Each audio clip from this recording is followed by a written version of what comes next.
Hi friends, ನೀವು ನೋಡ್ತಾ ಇದ್ದೀರಾ ಸ್ಪೀಡ್ ಸರ್ಕಾರಿ ಮಾಹಿತಿ ಯೂಟ್ಯೂಬ್ ಚಾನಲ್. ಸ್ನೇಹಿತರೆ, ಇವತ್ತಿನ ಈ ಒಂದು ವಿಡಿಯೋದಲ್ಲಿ ನಿಮ್ಗೆ ತಿಳಿಸ್ತಿರುವಂಥ ಮಾಹಿತಿ PMAY ಪ್ರಧಾನಮಂತ್ರಿ ಆವಾಸ್ ಯೋಜನೆ ನಗರದವರು ಏನು ನಗರ ಪ್ರದೇಶದಲ್ಲಿ ಇರುವಂಥ ವಾಸವಾಗಿರುವಂಥ ಫಲಾನುಭವಿಗಳು, ಮನೆ ಇಲ್ಲದಂಥವರು ಏನು ಮನೆಗಾಗಿ ಅಪ್ಲಿಕೇಶನ್ನ ಹಾಕಿರ್ತೀರ, ನಿಮ್ಮ ಸ್ಟೇಟಸ್ನ ನೀವು ಯಾವ ರೀತಿ ಚೆಕ್ ಮಾಡ್ಕೊಳ್ಬಹುದು. ನಾನು ಗ್ರಾಮೀಣ ಪ್ರದೇಶದವರು ಹಲವು ಬಾರಿ ವಿಡಿಯೋನ ಮಾಡಿ ತಿಳಿಸ್ಕೊಟ್ಟಿದ್ದೆ. ಈಗ ನಗರ ಪ್ರದೇಶದಲ್ಲಿ ಅರ್ಜಿ ಸಲ್ಲಿಸಿದಂಥವ್ರಿಗೆ ಯಾವ ರೀತಿ ಅವರ ಸ್ಟೇಟಸ್ನ ಚೆಕ್ ಮಾಡ್ಕೊಳ್ಳೋದು ಅಂತ ಈ ವಿಡಿಯೋದಲ್ಲಿ ನಿಮ್ಗೆ ತಿಳಿಸ್ಕೊಡ್ತಾ ಇದ್ದೀನಿ. ಸಮಾಧಾನದಿಂದ ಈ ವಿಡಿಯೋನ ಕೊನೆಯವರೆಗೂ ನೋಡಿ ಸ್ನೇಹಿತರೆ. ಆದಷ್ಟು ಬೇಗ ಪಟಾಪಟ ಅಂತ ವಿಡಿಯೋನ ಮುಗಿಸ್ತೇನೆ. ಲೇಟ್ ಮಾಡೋದು ಬೇಡ, ಬನ್ನಿ ಒಂದು ಮಾಹಿತಿನ ತಿಳಿದುಕೊಳ್ಳೋಣ. ಏನಾದರೂ ನಮ್ಮ ಚಾನಲ್ ಸಬ್ಸ್ಕ್ರೈಬ್ ಆಗಿಲ್ಲ ಅಂದರೆ ದಯವಿಟ್ಟು ಸಬ್ಸ್ಕ್ರೈಬ್ ಮಾಡ್ಕೊಳ್ಳೋ ಅಂತ ಹೇಳ್ತಾ ವಿಡಿಯೋನ ಶುರು ಮಾಡೋಣ. ನೋಡಿ, ಯಾವುದಾದ್ರೂ ಒಂದು ಬ್ರೌಸರ್ನ ಓಪನ್ ಮಾಡಿಕೊಂಡು ಇಲ್ಲಿ ಸರ್ಚ್ ಬಾರಲ್ಲಿ PMAY ಸ್ಟೇಟಸ್ ಅಂತ ಸರ್ಚ್ ಮಾಡ್ಕೊಳ್ಳಿ.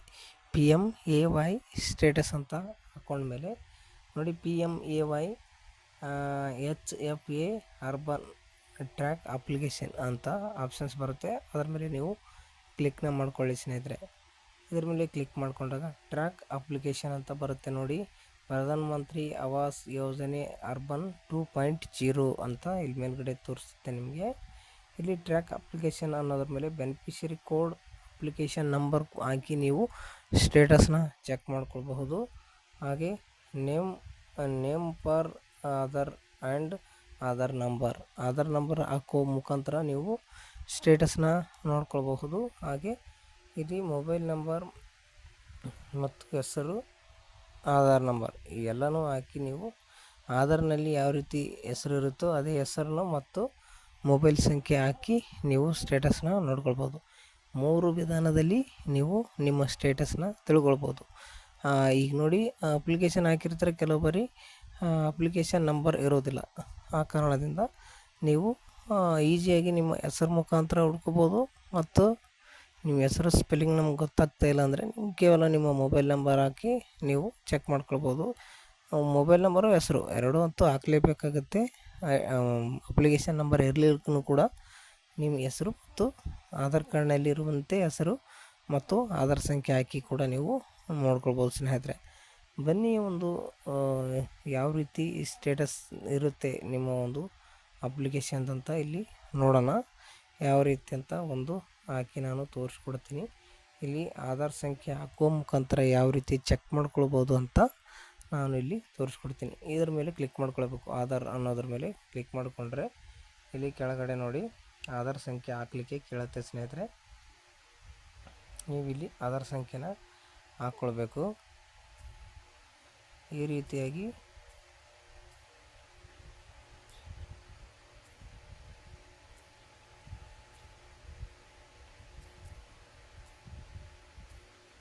ನೀವು ಆಧಾರ್ ಸಂಖ್ಯೆನ ಹಾಕಿ ಕೆಳಗಡೆ ಇಲ್ಲಿ ನೀವು ಆಧಾರ್ ಕಾರ್ಡ್ಗೆ ಯಾವ ನಂಬರ್ ಆಧಾರ್ ಕಾರ್ಡ್ನಲ್ಲಿ ಇರುವಂಥ ಹೆಸರನ್ನ ಇಲ್ಲಿ ಹಾಕ್ಕೊಳ್ಬೇಕಾಗತ್ತೆ. ಈ ರೀತಿ ನೀವು ಹೆಸರನ್ನ ಹಾಕ್ಕೊಳ್ಬೇಕು. ಈ ರೀತಿ ಹೆಸರನ್ನ ಹಾಕಿ ಇಲ್ಲಿ ಕೆಳಗೆ ಕಾಣುವಂಥ ಕ್ಯಾಪ್ಚರ್ನ ನೀವು ಕೋಡ್ನ ಸರಿಯಾಗಿ ಎಂಟ್ರಿ ಮಾಡಬೇಕು ಸ್ನೇಹಿತರೆ.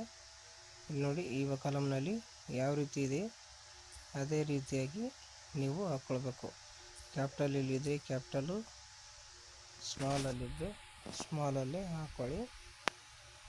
ಸರಿಯಾಗಿ ಹಾಕಿದರೆ ಮಾತ್ರ ಅಲ್ಲಿ ನಿಮ್ಮ ಒಂದು ಸ್ಟೇಟಸ್ ತೋರಿಸ್ತದೆ ಸ್ನೇಹಿತರೆ, ಇಲ್ಲದಿದ್ದರೆ ಇಲ್ಲ. ಇಲ್ಲಿ ನೋಡಿ, ಈ ರೀತಿ ಕ್ಯಾಪ್ಸ್ಗಳನ್ನ ಹಾಕಿ ನೀವು ಶೋ ಅನ್ನೋದ್ರ ಮೇಲೆ ಕ್ಲಿಕ್ ಮಾಡ್ಕೊಳ್ಳಿ. ನೋಡಿ, ಈ ರೀತಿ ಶೋ ಅನ್ನೋ ಆಪ್ಷನ್ ಮೇಲೆ ನೀವು ಕ್ಲಿಕ್ನ ಮಾಡ್ಕೊಳ್ಬೇಕಾಗತ್ತೆ. ಈ ರೀತಿ ಸ್ವಲ್ಪ ಲೋಡ್ ಆಗುತ್ತೆ ಅಪ್ಲಿಕೇಶನ್ನ. ಇಲ್ಲಿ ಕೂಡ ತೋರಿಸ್ತದೆ ನೋಡ್ಬೋದು ಸ್ನೇಹಿತರೆ. ನೋಡಿ, ಇಲ್ಲಿ ನಾವು ಹಾಕಿರುವಂಥ ಎಲ್ಲ ಸಂಪೂರ್ಣ ಮಾಹಿತಿ ಇಲ್ಲಿ ತೋರಿಸ್ತದೆ. ನೇಮ್ ತೋರಿಸ್ತದೆ, ತಂದೆ ಹೆಸರು ತೋರಿಸ್ತದೆ, ಮದರ್ ಅಂದರೆ ತಾಯಿ ಹೆಸರು ತೋರಿಸುತ್ತೆ, ಮೊಬೈಲ್ ಸಂಖ್ಯೆ ತೋರಿಸುತ್ತೆ, ಅಪ್ಲಿಕೇಶನ್ ಯಾವ ದಿನಾಂಕದಂದು ಹಾಕಿದ್ರಿ ಅಂತ ತೋರಿಸ್ತದೆ. ಲಾಸ್ಟಲ್ಲಿ ಅಪ್ಲಿಕೇಶನ್ ID ಕೂಡ ತೋರಿಸ್ತದೆ, ನೋಡ್ಬೋದು ನೀವು. ಲಾಸ್ಟಲ್ಲಿ KA03 ಅನ್ನೋ ಒಂದು ಸೀರಿಯಲ್ ನಂಬರ್ನ ತೋರಿಸ್ತದೆ, ಅಪ್ಲಿಕೇಶನ್ನ ಸಂಖ್ಯೆ ಅದು. ಈ ರೀತಿಯಾಗಿ ನೀವು ನೋಡ್ಕೊಳ್ಳೋದು. ಎಲ್ಲಿ ಪೆಂಡಿಂಗ್ ಇದೆ, pending for approval in municipality of Karnataka ಅಂತ ತೋರಿಸ್ತದೆ. ಈ ರೀತಿಯಾಗಿ ನೀವು ನೋಡ್ಕೊಳ್ಬೋದು. ಪೆಂಡಿಂಗ್ ಅಂತ ಇನ್ನೂ ತೋರಿಸ್ತಾ ಇರುವಂಥದ್ದು ನೀವು ಚೆಕ್ ಮಾಡಿಕೊಂಡ್ರೆ ಅಪ್ರೂವಲ್ ಆಗಿದ್ದರೆ ಅಪ್ರೂವಲ್ ಅಂತ ಬರುತ್ತೆ. ಈ ರೀತಿಯಾಗಿ ನೀವು ಈಸಿಯಾಗಿ ಮನೆಯಲ್ಲೇ ಕೂತ್ಕೊಂಡು ನಿಮ್ಮ ಮೊಬೈಲ್ ಮುಖಾಂತರನೇ ಈ ರೀತಿ ಒಂದು ಮನೆ ಸ್ಟೇಟಸ್ನ ನೋಡ್ಕೊಳ್ಬೋದು. ಪ್ರಧಾನ ಮಂತ್ರಿ ಆವಾಸ್ ಯೋಜನೆಗೆ ಅರ್ಜಿ ಸಲ್ಲಿಸೋಂಥವ್ರಿಗೆ ನಗರ ಪ್ರದೇಶದವರಿಗೆ ಮಾತ್ರ ನಾನು ತಿಳಿಸ್ಕೊಡ್ತಾ ಇದ್ದೀನಿ. ದಯವಿಟ್ಟು ವಿಡಿಯೋನ ನೋಡಿದ ಆದಮೇಲೆ ಮಾಹಿತಿ ಇಷ್ಟ ಆಗಿದ್ದರೆ ಲೈಕ್, ಶೇರು, ಸಬ್ಸ್ಕ್ರೈಬ್ ಮಾಡ್ಕೊಳ್ಳೋದಂತೂ ಮರಲಿಕ್ಕೆ ಹೋಗ್ಬೇಡಿ ಅಂತ ಹೇಳುತ್ತಾ ವಿಡಿಯೋನ ಮುಗಿಸ್ತಾ ಇದ್ದೀನಿ. ವಿಡಿಯೋನ ಕೊನೆಯವರೆಗೂ ನೋಡೋದಕ್ಕಾಗಿ ಧನ್ಯವಾದಗಳು. Thank you.